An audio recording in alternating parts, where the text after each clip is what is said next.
The Faerie Queen by Edmund Spenser, edited by A.C. Hamilton. The first book of The Faerie Queen, containing the legend of the Knight of the Red Cross, or of Holiness. Proem. Lo, I the man, whose muse whilom did mask, as time her taught, in lowly shepherd's weeds, am now enforced a far unfitter task, for trumpets stern to change mine oaten reeds, and sing of knights and ladies' gentle deeds, whose praises, having slept in silence long, me, all too mean, the sacred muse areads to blazon broad amongst her learned throng. Fierce wars and faithful loves shall moralize my song. Help then, O holy Virgin Chief of Nine, thy weaker novice to perform thy will. Lay forth out of thine everlasting shrine the antique rolls which there lie hidden still of fairy knights and fairest Tanaquil, whom that most noble Briton prince so long sought through the world, and suffered so much ill, that I must rue his undeserved wrong. O help thou my weak wit, and sharpen my dull tongue.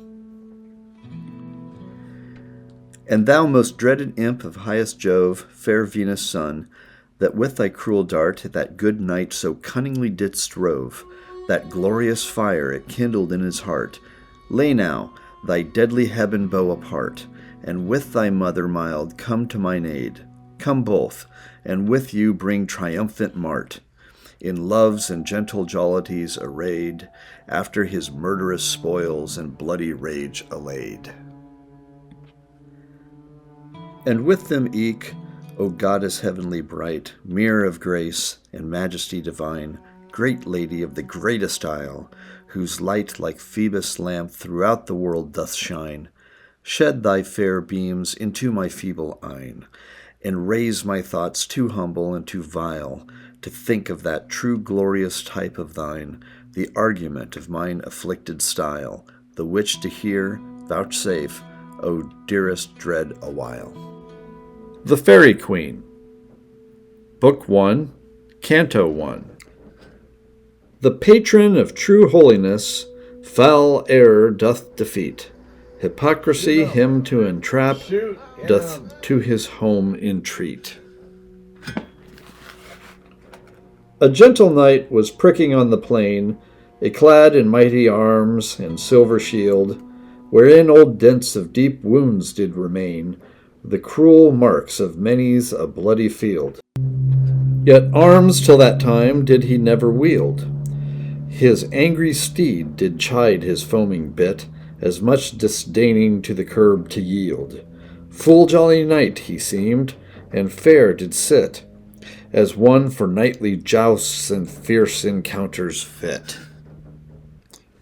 But on his breast a bloody cross he bore, the dear remembrance of his dying lord, for whose sweet sake that glorious badge he wore, and dead as living ever him adored.